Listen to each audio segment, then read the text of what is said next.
Hello, everybody, and welcome back to the Rockin' Beards podcast. It's your boy, HSR. What up, it's Syd. Alright, so before we get into our fun review for today, and again, you can always skip ahead of this shit. You'll see in the description below. Basically, we have the Grind to 1,000 subscribers contest. I'm flipping it up today. And if you subscribe to the channel, you'll like the video, and you'll leave a comment related to the review or the album, you enter into a raffle. First place is $100 plus a review. Second place, $25 plus a review. And sorry, when I say by a review is you request a review from us, and you can choose who does it. And there's the list of requests like up there somewhere. No, it's in the description down of the video. There somewhere. And then yeah, so we're building that out, and we go through the comments, and it takes time. So one day everything will be up to date. Up to date. And then third place will get $25. So we'll be giving out 3 Amazon gift cards, plus each of those people get a review. And once every video in the past that you like and you leave a comment on gives you an additional entry into this raffle. I'm going to take all those comments. We're going to use a random number generator, and we're going to randomly pick some people over YouTube Live. That's how it's going to be delivered. And look, guys, we're at 8:25 right now, so we're getting there. It's crunch time. Yeah, that's what's up. You guys can make the difference and make it happen. Obviously, if you like the channel, obviously, if you like what we do, I don't want you to just subscribe for whatever. It really would be cool if you did, but I don't want you to feel imposed. And to show you we do read comments and stuff, and it's important, we have our homeboy Lindell, and basically he came in on our Census Fail review from last week, and he was our only comment. And it's the truth. Just being and I don't know if honest. that means that just no one listens to Census Fail anymore, or like I don't know. It did not, or maybe nobody cared what we had to say, which is fine. That's fine. So let us know what albums you want us to see. But in the meantime, Lindell had this to say. Well, this is one of those albums that's kind of leaves a bittersweet taste in your mouth. Very true. That's true. People looking for hardness to blow you away, it might be lacking. For people looking for the tone to be turned down a bit for substance, there are times... Verbal substance. Yeah, sorry, verbal substance. There are times where it leaves you hungry. For me, it's a matter of well-rounded quality that comes to mind, and it feels like they're trying to... But sometimes in music, it appears that you're trying. The audience will sense it, even though your intentions... Haha, get it. Intentions may or may not be trying. Sorry, it's really small font. I should have made it bigger. I think the scores are right because of personal taste, meaning this album speaks to ears of verbal listeners and not so much musical listeners.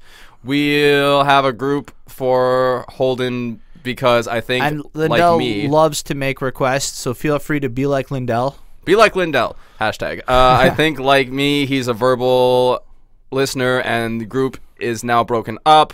What? They're not broken up. Which group? Okay. The name of the group is The Promise Ring. And the album is Wood and Water, Very Emergency, Horse Latitudes. I'm going to look that up after. I haven't actually looked into that yet. But they were a perfect blend of verbal, but not too hard, not too soft rock. Actually, it sounds really interesting. Some of my favorite songs for a quick listen are Wake Up in April and whatever the other songs are. I never trusted the Russians. That's a funny title. And then Bonnie will enjoy these as well. Bonnie's also on the channel. She's awesome. And how's that for comments of the week? Fuck it. I missed that part the first time I read this. That's funny. And so there you go, Lindell. You got it, Lindell. You got it. Next time, maybe it's you again. I want to say, I don't know if Census Fail is necessarily not a musical listen. I think you were a little more underwhelmed by the music on that record than I was. No, it was more, as I put it, it was more a matter of I didn't feel I was in the right mental state to appreciate the music. Right. So it was like if I was heartbroken, I would really But I'm not like talking it. about the lyrics. I'm just talking about, like, because I really like the guitar I actually work on really that record. appreciated a lot of it. I think I gave it a very decent grade. Because there was that one song that I gave a 5. I was like, and you thought the music, like just the musical side, not even the lyrics. You know, the song about giving birth to and then dying, whatever. I thought that the music was really cool on that track. Like I really liked the riffs. I really liked the kind of morose major melody going on there. And it was a great record for what it was. It was just like I said, it wasn't my anyway. You can see the whole thing. You should check the review. On that note, we are totally here to talk about a different band today. Speaking of something that's not too hard, here's something that's way too hard. What album is it, Syd? We are doing Alterbeast, the album Feast. I believe this is their second record, or second like big enough for Spotify release. Yeah, exactly. Have you heard of this band before? No, I got a whole preface I got to do for this one actually. So we're entering, I believe it's death metal. I might be wrong, or at least something spliced with death metal. Okay, so when the vocals came in, I realized I don't understand a lot of them by themselves, and unfortunately I realized that since I could only find the lyrics to 2 of these songs online, I was in for quite the experience in terms of like basically like just listening to the music, because I could not understand a lot of it, which made me feel real ignorant. Now by the end of the record, I rectified that a bit. I was starting to make out like half of lines and stuff, and I realized with more time I could like hear this all really clearly. So what I'm trying to convey is you're going to all have to take everything I have to say with a serious grain of salt.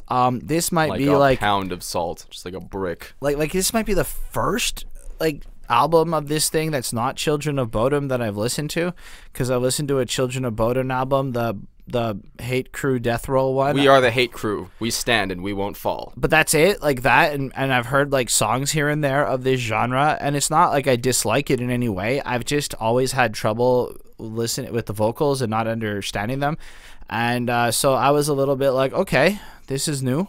So I when I come across these, I tend to go with what the fuck do I like about this? Because it's really easy to be like everyone else and just shit on the things you don't like.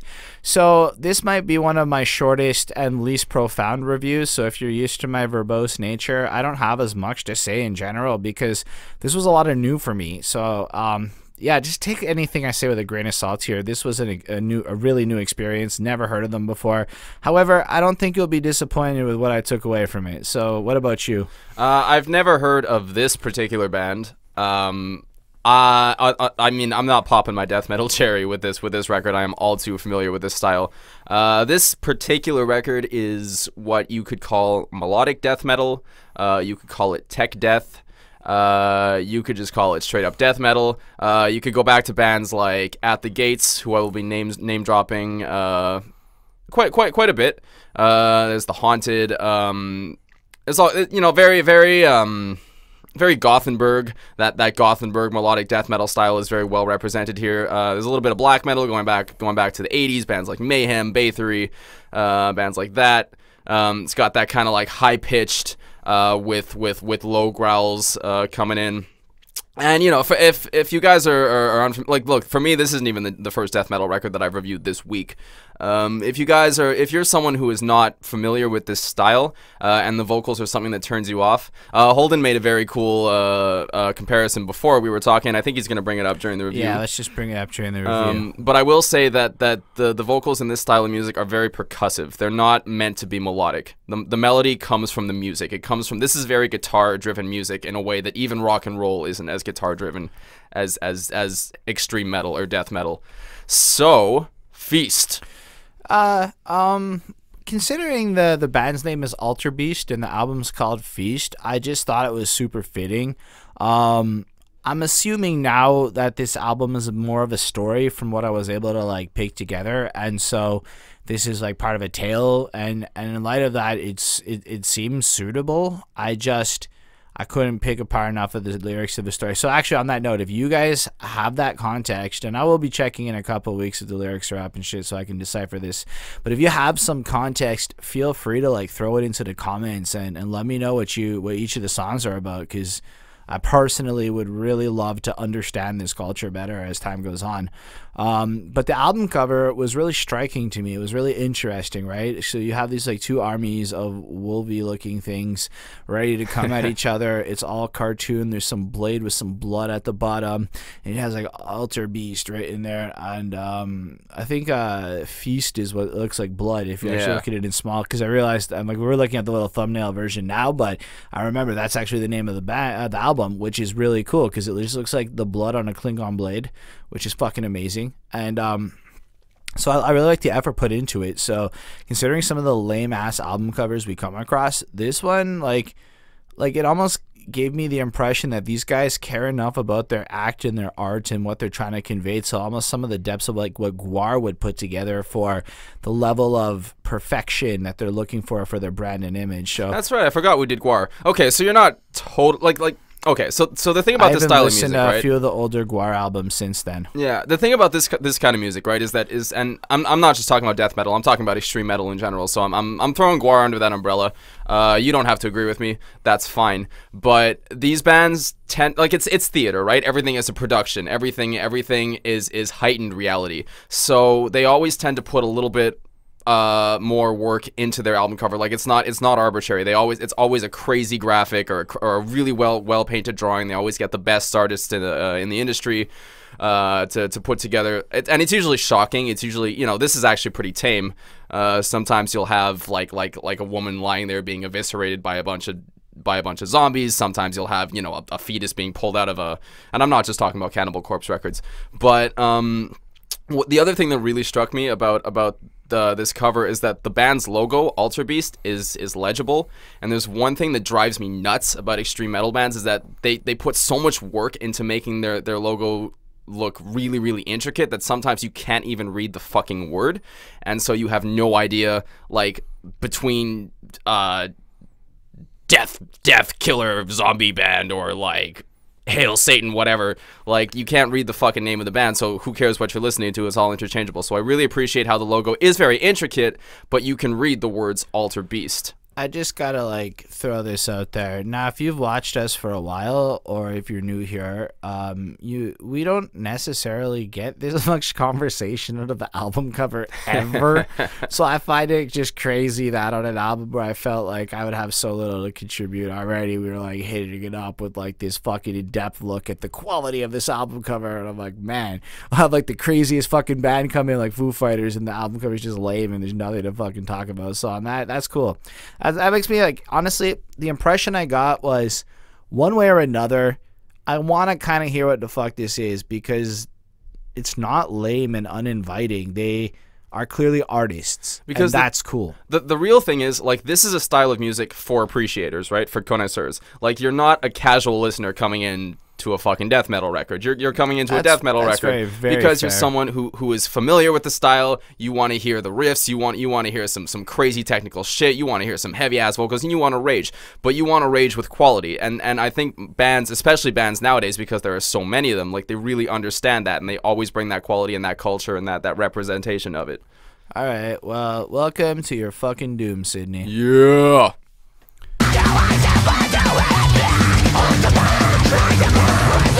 First and foremost, before Sydney talks, I had to say, due to the power of Google, we saved ourselves some embarrassment. And they're a three-piece. They're a three-piece. And that one guy does all that screaming of so many versatilities, and all of a sudden I think I like this band just a little bit more, because that is really fucking impressive. So yeah, we get... Anyway, the thing that a lot of people who don't listen to metal don't understand is that screaming like this, doing these death vocals, is actually a honed skill. Like, it's not something that's easy. You have to practice. You have to work on technique. You have to work on your breathing. You have to. It's just like singing. You have to take lessons. It's not just something you can wake up one morning and do. And especially to be able to switch back and forth from that high bird scream to that really low death grunt. And this guy does it quite well. Right off the bat, this is a little more produced than a lot of music you'll hear in this style. Like, it's very clear. I loved it. It's awesome. I actually really appreciate the production on this, because everything cuts through really well. It's got the kind of riffs, like, it's a lot of really fast spidery riffs, a lot of tremolo picking, a lot of blast beats. Like, this particular opening track has a really snare heavy blast beat going pretty much all the way through it. The first band that came to my head comparison wise is the Black Dahlia Murder. Specifically the record Miasma. I pulled a comparison to that. So very similar to that kind of gothic melodic death metal style. It starts with like a few not too much keyboard, and I appreciated that, because sometimes these records will go overboard on like the really gothic key chords, like whole note chords, and there's only a few of them, and the song kicks in and it's fast and it's brutal and it rips up. There's some crazy guitar runs. It's really cool, man. I gave this song a 4.5 on 5. So this is definitely not one where I understood the lyrics well, and honestly, of all the ones, I understood the lyrics the least here. So I'm gonna take that into consideration, and it allowed me to focus a little bit more on the music at first, which comes in intense. Like, you just get this drum blast to your face, and you just you can tell right away that you are meant to move to this, like head banging aggression. And then I realized I like to think about my life and where I would listen to this music, and some days at work you just want some freaking intensity. You're mad, you're grumpy, you're not allowed to be grumpy, so you put on something like this and you copy and you paste, and life is better, you know? And so I was like, wow, this is really freaking good, actually. And what I liked about it was that they were able to be versatile with it, you know? They got multiple melodies that they drive through. It's not just like this vibrant blast of like double bass pedals with no other rhythms that appear, so there's some life to it, some versatility. But what really struck me was that these guys are just rapping while screaming. And you guys can like come at me and say this doesn't sound anything like rap to you if you guys are like big fans of this style, but I write rap. I like review a lot of rap if you look at this channel, and if you really look at a lot of those patterns, the rhythmic pulsing nature, I don't know if they're rhyming or not, but if you were to not scream them and instead take it all like a "we come on through with the game and boom," I'm like, that is, you're like an aggressive hip-hop line. And I'm like, wow, that's so cool. Like, I bet these guys probably like rap music. And so I really appreciated that, and it helped me actually connect with the music a lot more, because even if I couldn't understand what they were saying, I was definitely able to appreciate the complexity of the flows, the actual talent that went into delivering those syllables on point. And then when I now know that this guy has high-pitched scream and deep scream, knowing that he's got like two things he's dropping, and sometimes dropping like mid-verse he's flipping, that's like fucking cool. Like, I don't care what anyone says. Like, I admire the talent in that. And I mean, the thing I've always said, and I said this at the beginning of the review, I'm going to say it again, and it's in extreme metal, the vocals are not meant to be the melody, and that's not what traditional music fans are used to from music, right? You listen to Top 40, you listen to the radio, you listen to music that's marketed to you. You're used to the vocals being the hook, being the draw. But in this style of music, the vocals are percussive. They are meant to be rhythm. Now, if you happen to not be into this, I suppose a good way to look at this is these guys are just like Tech 9. They're not necessarily trying to do what the pop is doing. They're going at it hard, intense, fast, and changing it up as much as they can in the middle of that. And if you're into Tech 9, I wonder how you feel about this. Or if you like I would this, say that do you also like Tech 9? If you're into Tech 9, then you're probably into this. That's it. If you're into like Fergie, you're probably not into this. And if you are into this and Fergie, I would really love to know. Like, I'm into this and Fergie, but I'm fucking weird. But that's you. You're here every time.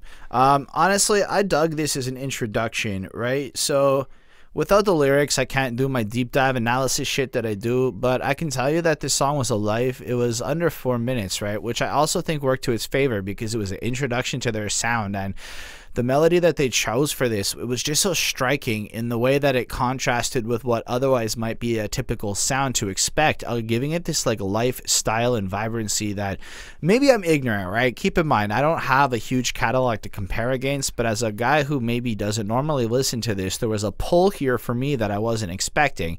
So 4.5 on 5. I was surprised at how much I could see myself re-listening to this, and it's amazing. I mean, the thing that a lot of people don't realize also is that most of the influence for this style of music, yes, it comes from heavy music, and it comes from rock, and it comes from, classical. Classical is classical generally edge. The biggest influence. Most metal musicians in this style are classically trained, so you're gonna hear a lot of minor scale runs. You're gonna hear a lot of arpeggios. You're gonna hear a lot of stuff that you would hear in like Wagner, in Beethoven, in Bach, like a lot of that darker shit, and that's shit that sticks in people's ears because that's the foundation for modern music, right? So if you can get past those extreme vocals and you can let those melodies wash over you, it's melody that will stick with you. Yeah, it's true. So anyway, the Maggots Ascension is the next one we'll discuss.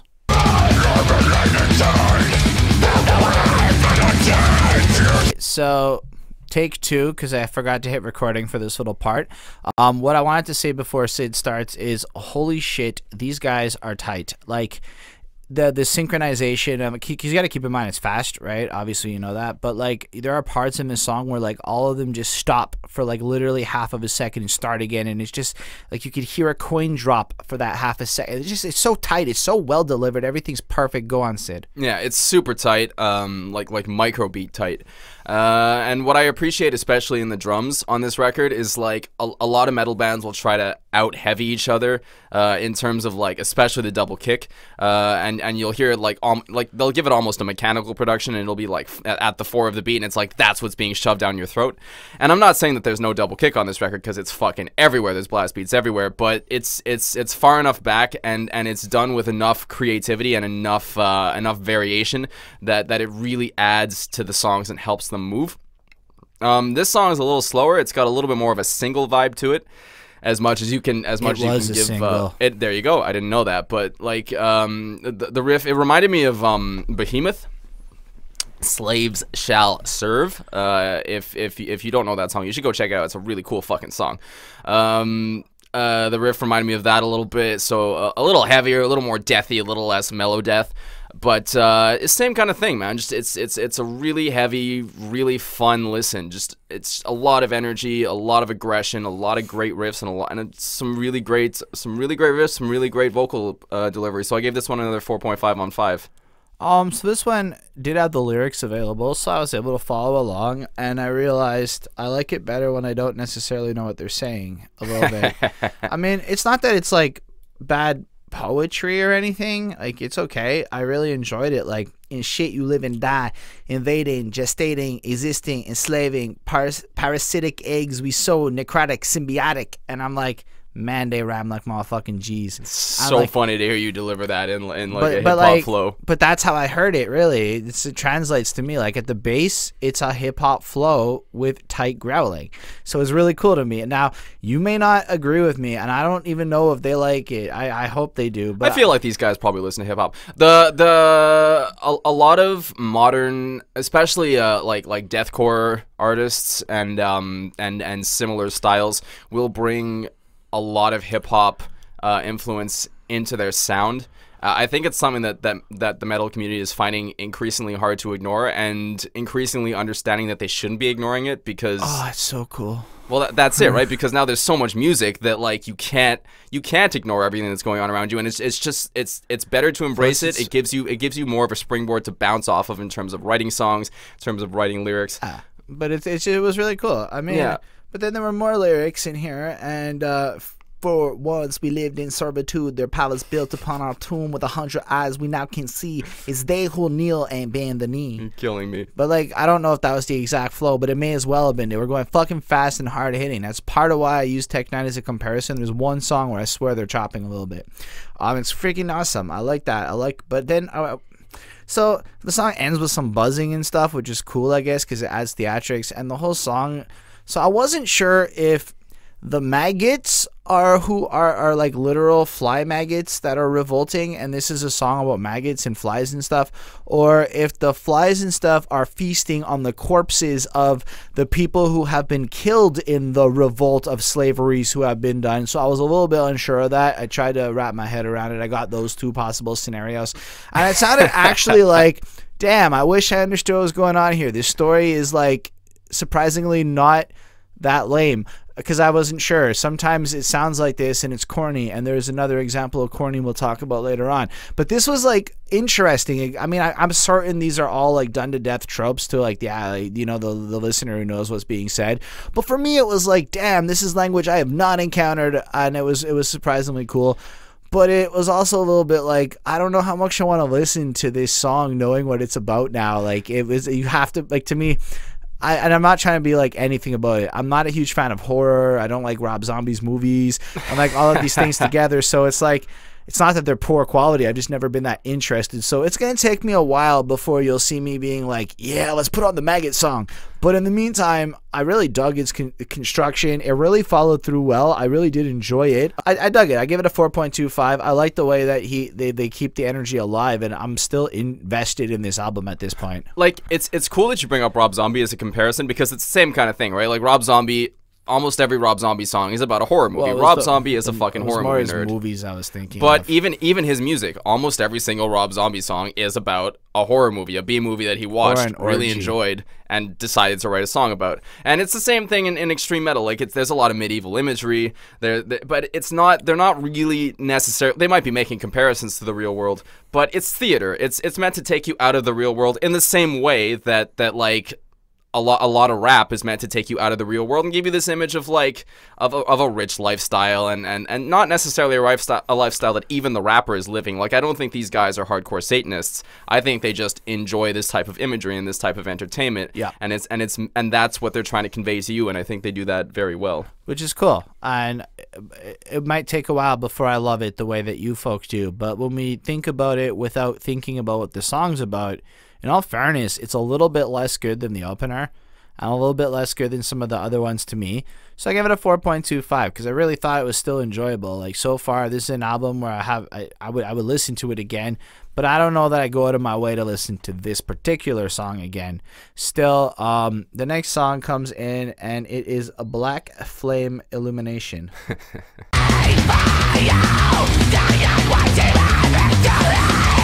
Talk about it. Yo, so I really appreciate the very At the Gates vibe. I got, like, as soon as that opening riff comes in, I thought of Slaughter of the Soul, which is a fucking amazing record. If you have not heard it, I recommend it. That record was a genre-defining record. But this is a really cool song, and you get there's the first real like second part on this track where the song builds up and then it halts and then there's this heavy as fuck breakdown. It goes halftime and it's just fucking epic. I gave this song a 4.8 on 5. The only reason that I didn't give it a 5, the only reason is that it's because this type of metal I cannot listen to all day, every day, all the time. Like there is a mood for it, and there's a mood where I need to be paying attention. You know what I mean? Like I can't put this song on while I'm just like nodding off or doing whatever. Like I need to be paying attention to this track to really appreciate it, let it wash over me. So I couldn't give this one a 5 the same way I could give one that's just something I could put on in the background. You know what I mean? So in a sense, it was like too good for itself for me. That's why I gave it the 4.8. So this song was, I had different feelings at different parts of the song is a good way to look at it. So it starts off very distinctly, which props to the band. Your track 3 is super important is something I've come to see because now you really have to convince me to keep listening to your album. I'm willing to give you those first 2 and be open-minded, but if you can't like show me something good on track 3, something different, then the rest of your album's already forsaken. And it seems to be that this song is about a forsaken person. So I couldn't figure out anything more than that, so we're not getting this whole like big lyrical in here.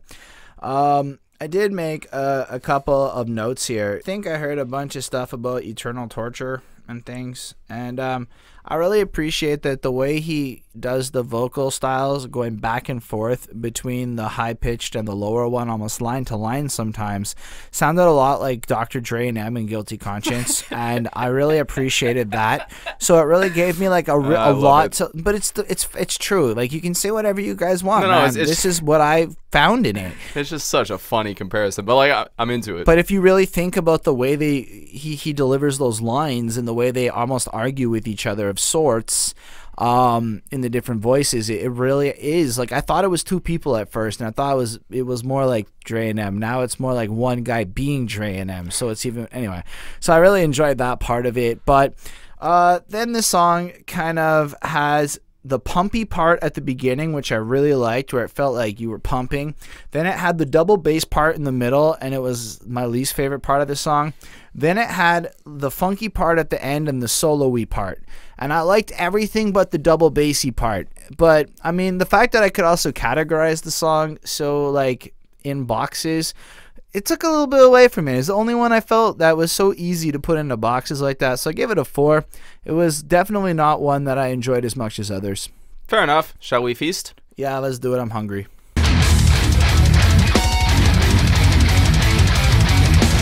Picture a circle pit happening to this guy. All right, go ahead, Sydney. Picture a circle pit happening to this song. This song is actually a little bit of a curveball when measured to the rest of the record, and it's the title track, and it's the only track that is a one-word title. So right away that stood out to me even before listening to it. And then, you know, it kind of has this creepy kind of sampled intro, kind of whispery, kind of grindy, and then it comes in with this like really almost new metal sounding riff, like this really Slipknot and Korn inspired fucking just banging riff. It's got the like great use of natural harmonics, the same kind of way that a lot of new metal bands would back in the day, and it kind of riffs on that for a while, and that's kind of like a deathcore trope too. They'll take those kind of riffs and downtune the fuck out of them and add a lot more tremolo, and that's kind of where you get deathcore from. So it's a little different. It's in stark contrast to the very fast melodic riffing on the rest of the record. There's a lot of slides. It's very ugly. It's very grindy. So that's fucking cool. I really, really like that. And then it switches things up again, and it goes like old school 80s thrash. Like there's a solo that would make Kerry King proud, like a really atonal, but a little bit more melodic than Slayer, but very Slayer sounding in its execution. So yeah, I really fucking dug this track, man. I'm glad they made this the title track. I plus this one. This one got a 5 on 5 from me. So I love this one, actually. It's definitely my favorite song on the album. Maybe it's that new metal stuff gave it a degree of familiarity that the other ones were more novel, but really it was just the energy of this song. Like they managed to keep what they're really good at, I've noticed at this point, is it never being redundant, right? And this is something I've noticed across the board. A lot of times verse 1 and 2 are clones and things like that, and they're really boring, and it's just like if you really like it, you like it, you don't. But the really talented guys manage to make every part of their song like a really distinct experience. Now I know I in the last little song kind of mocked it a bit for putting it into boxes, but that's still like 4 distinct boxes I was able to put it in. That's still impressive. So in the same way, this track was all over the place in terms of being alive and dynamic and making sure that you have a reason to keep listening. Yeah. So that like it's not like okay, that riff's cool, that one sucked. It's more like you don't really know what's going to come next the first time, and then you know that there's just going to be so many different amazing parts, so many subtleties that you can pick up on as further listens go on. So there's choices in the mixing and stuff, and there's a lot here to like really enjoy, and I give this a 5. I thought it was definitely the best song on the album for me, and really worth your time, especially if you're new to this genre. This might be like the track to jump on first before delving into the other ones. I don't know if I would say that, because this kind of gives you a different expectation. I would say. The other thing is, I think in a lot of extreme metal, like you won't hear that verse chorus structure. Like it just doesn't happen. And I think to a certain degree, that's why a lot of extreme metal fans look down on like pop music and other styles of music, because they're like, oh, all your songs sound the same. And the reason they say that is because they're kind of structured the same, right? Like there is a song structure that goes into the radio that extreme metal songs tend to ignore for the most part. Like there's a couple songs on here that kind of follow it, but not really. So it's cool that you can pick up on that. And if you are looking for something a little different, like for example, if you're in a band and you're looking for some new song structure ideas, this is a style of music that you can, even if you don't appreciate, you can pull ideas from. Well, I guess just to defend my point about it as an intro song is, if you weren't already interested in the core sound of the band, hearing the alternative side of what they can do may help you create parallels in your like interest and such, so that when you revisit the core sound later on, you kind of still have that good feeling from the part that you liked on that intro track. So that's you can fair. All of a sudden, and this is how I've gotten into many other styles of music. It's often when you get that cool cover of a song you like, or just when they do something weird and that's the song that hooks you, and then you go find their other sound and it's completely different, but that's okay. Like a great example of this is if you discovered Rise Against thinking Swing Life Away is what they sounded like, you would be really pleasantly surprised when you bought Siren Song on the Counterculture like I did, and it blew me away. But it was just not at all what I thought I was getting into, right? But had they not written Swing Life Away, maybe I wouldn't love punk music today. So like you really have to like look at it a little bit from that point of view too. Anyway, this track's amazing. I mean, we'll bring up Children of Bodom again a little later on, but Children of Bodom are a band that cover, like, that they have more almost more covers than original. Wait, that's stupid. I'm not saying that. But they have so many covers. They have entire albums of covers. They have covers collections. They've been covering albums since, you know, the beginning. I mean, they've been covering songs since the beginning of their career. And songs from all styles. I think they have a Springsteen cover. They got a Britney Spears cover. They've got a Slayer cover. Dropkick Murphys. Got a Dropkick Murphys cover we listened to earlier. I didn't know it existed before today. But they cover all those songs in their style. So you can hear songs that you're familiar with, but they're in that melodic death metal, power metal style of Children of Bodom. So that's actually a good way if you're interested in metal, but you're not really sure. You're a little tentative. Cool. Check out the Punk Goes Whatever series. It'll fucking trip you out. Anyway. No, it's good. It's a good example of a lot of bands like maybe not death metal, but still harder. So you have to work your way up. All right, Vile Skin Possession. Skin Possession. Like a snake.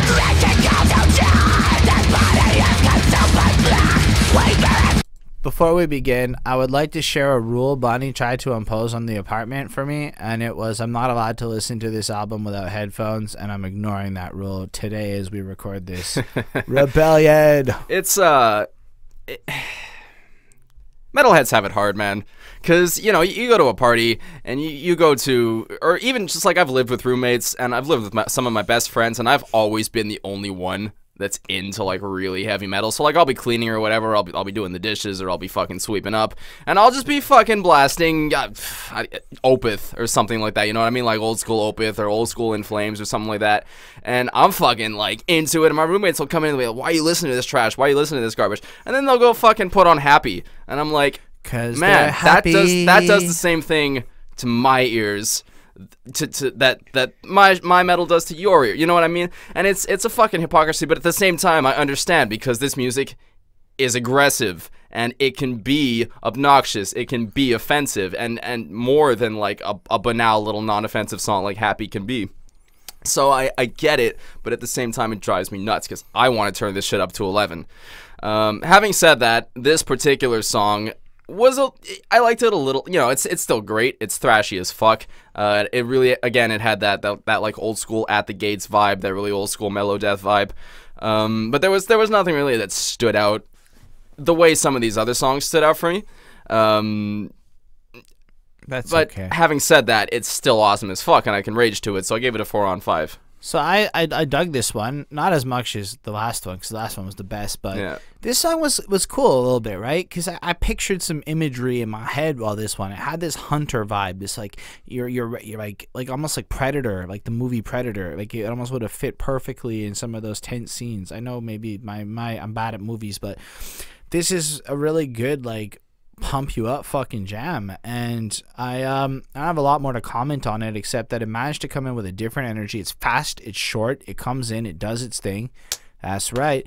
And I like how you use that more than me now, because it's a good way to describe this stuff. I don't know how to say stuff other than like, check it. I don't know what scales this is in. I don't know what the influences they had are. So I know that this was an intense smash of sound in my face that made me headbang. It made me really enjoy it. It made me like want to plus it on Spotify. I give it a 4.5 on 5 because I thought it was cool, because it's different, right? It fits that criteria of, if you're gonna make an album, make sure that you can showcase different styles of things. Don't do a 24 song Migos all sounding the same, for the most part nonsense. Not because was that a Cultures 2 diss? Yes, and it's not because the songs were bad, but because there were so many of them that could have been the same thing. And in this case, you just don't get that feeling. So there's a song. Is it Super Beast? The second song on Cultures 2? That's the only song I plussed on that whole record. I like Stir Fry because that's a good song. But anyway, it's a really good track, this one. I don't know. I don't have much more to say. We may as well move on. Apex Night Eclipse. Yeah.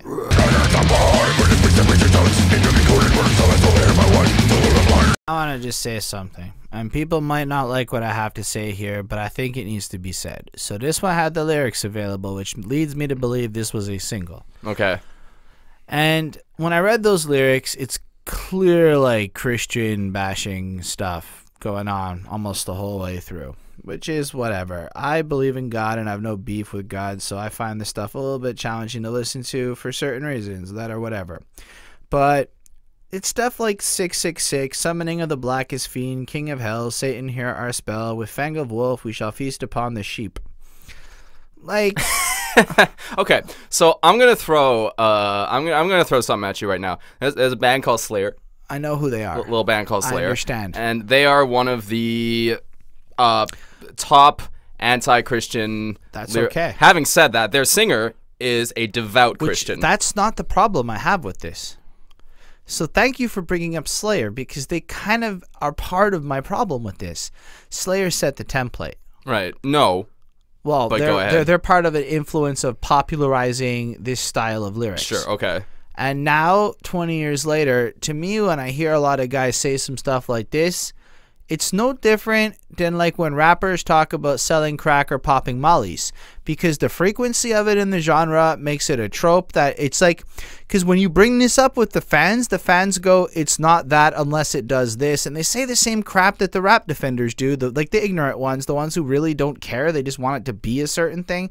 And personally, I just kind of feel like it was a little bit like boring thematically when you take something like Guar and it's imaginative. They made a song about fast food. That was interesting. I'm talking about just specifically the subject matter. So it almost felt like, I guess this is what's cool, what it has to be, and that is basically just as lame to me a little bit as when rappers are just rapping about popping mollies and getting turned and stuff. And it's weird to me how both these groups will criticize each other for this exact same thing while supporting it when their camp does it. And I just wanted to bring that up because it was my little observation. Maybe I'm ignorant here, but this didn't seem like the most profound idea in a song or delivered in a profound way.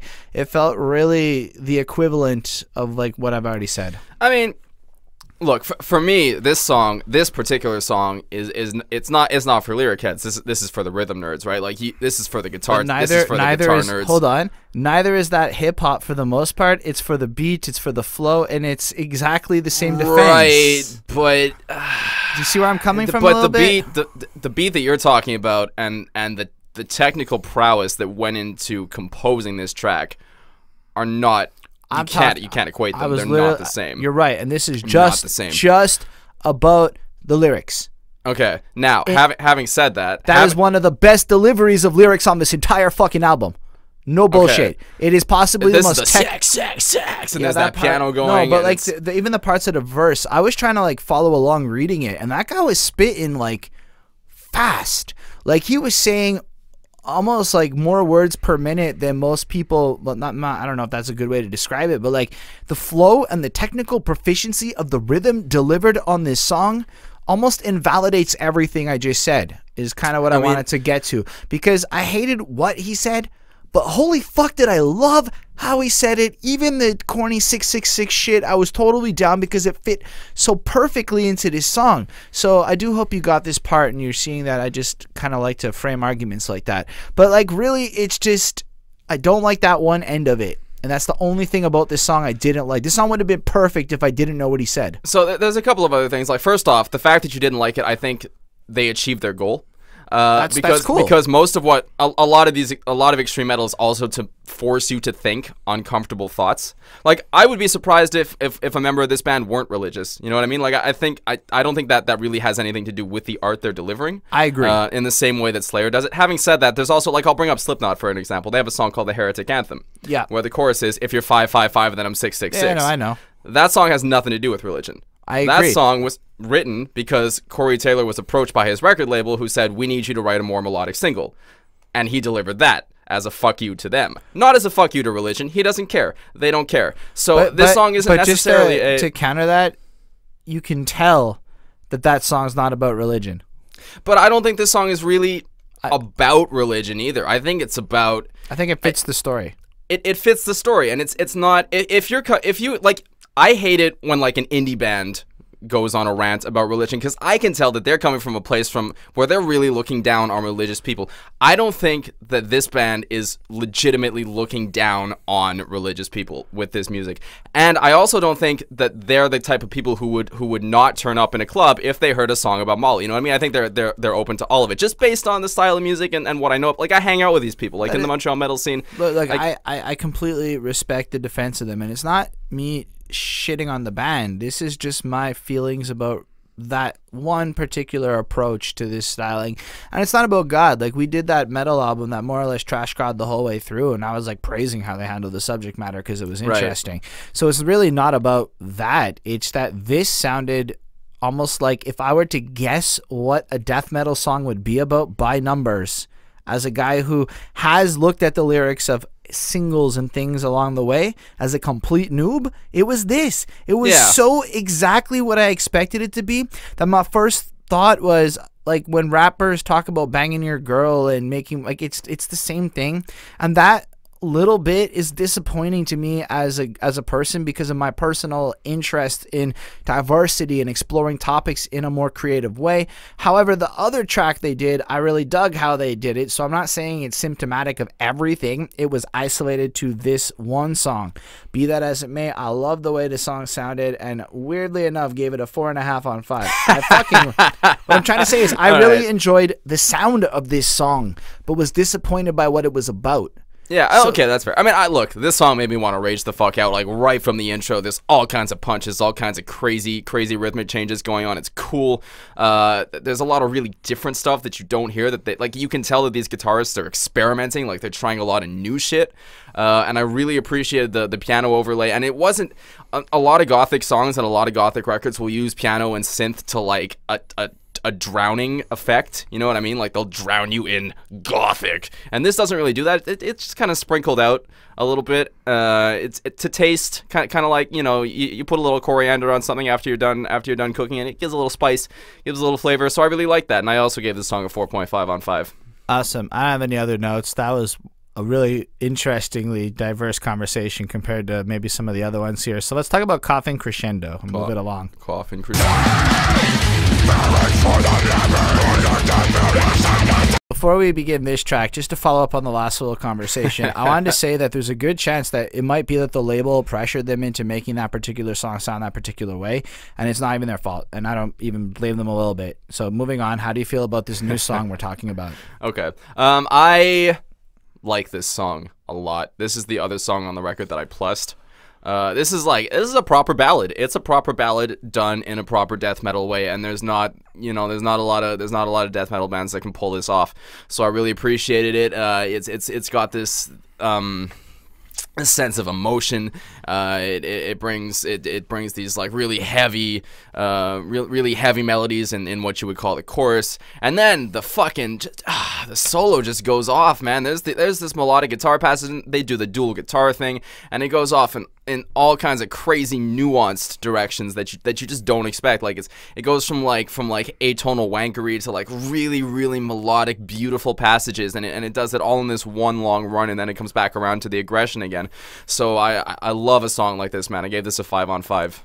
I look at this song like there's two parts to this song. I know there's more than two parts, but two bass parts. There's double bass part, which was really dry, and I know it's kind of the point considering what comes in the other part. And then there's super melodic, like next level, the best thing you've heard on the album part. So like the actual guitar work on this album, once that, and it's about half the song easily, the melody part, so it's freaking awesome.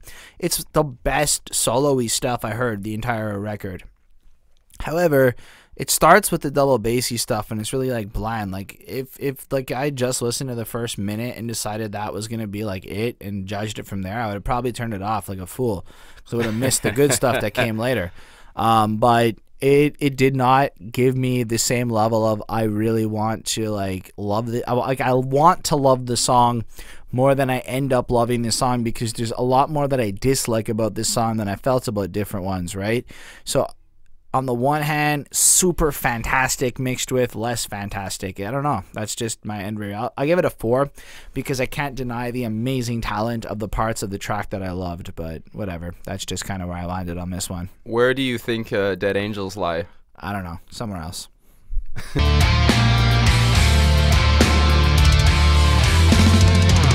All right, Syd, go. So this song starts off with like a really nice acoustic passage, and I actually would have liked, like, it does a slow down break, and then it comes in really aggressive, and I would have liked for them not to have treated it like that. Like, I would have liked for them to have continued that acoustic idea a little bit, because I think they're really good at writing clean passages, and I don't think that that's something that these bands necessarily need to shy away from the way that some of them do. I think it's something that you can embrace in a really gothic style, and I think I would have liked to have heard that idea expanded upon a little more. Having said that, the rest of this track is fucking cool. I like it. It's got the it's all like it's all in 3, which is something that Children of Bodom do a lot. And there's a specific passage that comes back a couple times in this song that really reminded me of Bed of Razors, which is a Bodom track. If you haven't heard it, it's Q. We went through like 10 Bodom tracks trying to find the Bodom track this sounded like, because my main note on this song is, holy shit, this makes me think of Children of Bodom. Yeah. I've seen Children of Bodom like 9 times. I'm a fucking OG Bodom fan. Having said that, like, I could not name you like the song, but I could like sing along to it and bang along to every punch. Like, I can name you Hate Crew, Death Roll, Needle 24/7, yada yada yada, etc. etc. And like Bed of Razors is again another one of my old school favorites.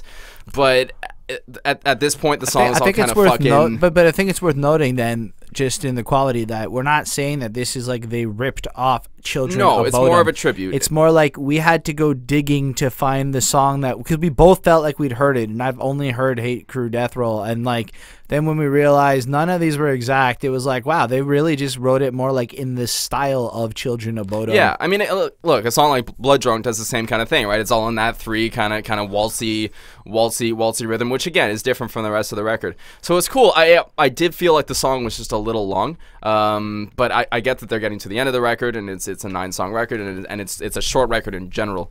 So to add a long song here is not it's not a sin to me, but just for me personally, it was just a little long. And coupled with the fact that, you know, there was that acoustic intro that I felt like I really would have appreciated if they built on just a little bit more. So I'm gonna go ahead and drop a 4.25 on this one. That's completely fair. I gave it a 4.5. Okay. So when I came to this song, so much happened that I realized, like, I don't really know how good I'm going to be about talking about this one, because it is longer, and a lot of the songs have been shorter, making it a little bit easier to digest. But I have one grievance, and we'll talk about it in the next one more than this one, but this song is really cool. This song could have been the last song on the album, is my first thought, because it almost feels like an epic closer. It's 6 minutes to 20 seconds. In and of itself, it's a cinematic experience. It's a movie that plays out within this one song. And I noticed that pattern in the couple of metal bands we've done that are more story-driven. The last 2 songs will kind of sometimes, maybe not the last 2, but there will be a couple of songs that even within themselves are like a movie within the movie, which is a great writing tool to me. It's really cool, and I wish I knew what was said, because no fucking idea. But I think a really good example of that was Diablo's Swing Orchestra. No, I was thinking something more recent. The Chaotic Conformity was my favorite example of that. Okay, Corrosion of Conformity. Yeah, that's what I meant to say. Sorry. COC. Yeah, but so anyway, and Guar even did it too. But like, basically, I look at it like this was a great sonic experience, and as you were talking, I realized this album would have maybe benefited from a completely acoustic jam to break it up and say fuck you and just make something that nobody was expecting, that because you could tell they almost a little bit wanted to. That's why I snuck it in, or at least, like, I guess that's what you were saying, expand on it more. Yeah, but I say, because I find what happens a lot of times when they expand on it more, it's like verse 1 is this nice acoustic build up, and then verse 2 kicks in, double bass kicks in, everything kicks in, and it's the same like everything else. Now, maybe like the full track like that and create like a completely left field. Like Disturbed does a lot of that shit, and I think it's cool. I mean, I could drop some other examples, and the thing is, it's a dangerous rope to walk in the metal world, because sometimes they'll get a little bit of backlash from fans when they try. Yep. Like, for example, like Opeth released an entirely acoustic album, and it's fucking awesome, but then after that they went in a direction where they are no longer a death metal band. In Flames kind of did the same thing when they did Come Clarity. Like that track starts off really acoustic, and it's really beautiful, maybe, and then, you know, people will say they sold out, and Lamb of God is that, like, maybe they just got older, and like I'm not saying they sold out. I'm saying it's rage just died a little bit. And I'm saying it's a tricky rope to walk in terms of your fan base. Like, I want to hear it, but their fan base doesn't necessarily want to hear it. A little bit of my comparison comment on the comparing that track's lyrics to like pop rap is because the fan bases tend to be so everything's got to be, and I don't understand that point of view. It's not like I'm trying to be negative or even shit on that point of view. I just don't understand the point of view where anything is supposed to be anything when it comes to art. Yeah. And that's just me. I'm not putting it in boxes. I just try to take it as it is. Either way, I love the cinematic experience of this track, and it was really great. And had the album ended here, I might have liked the song a little bit more. And the reason for that is because we should move on to just Upon the Face of the Deep.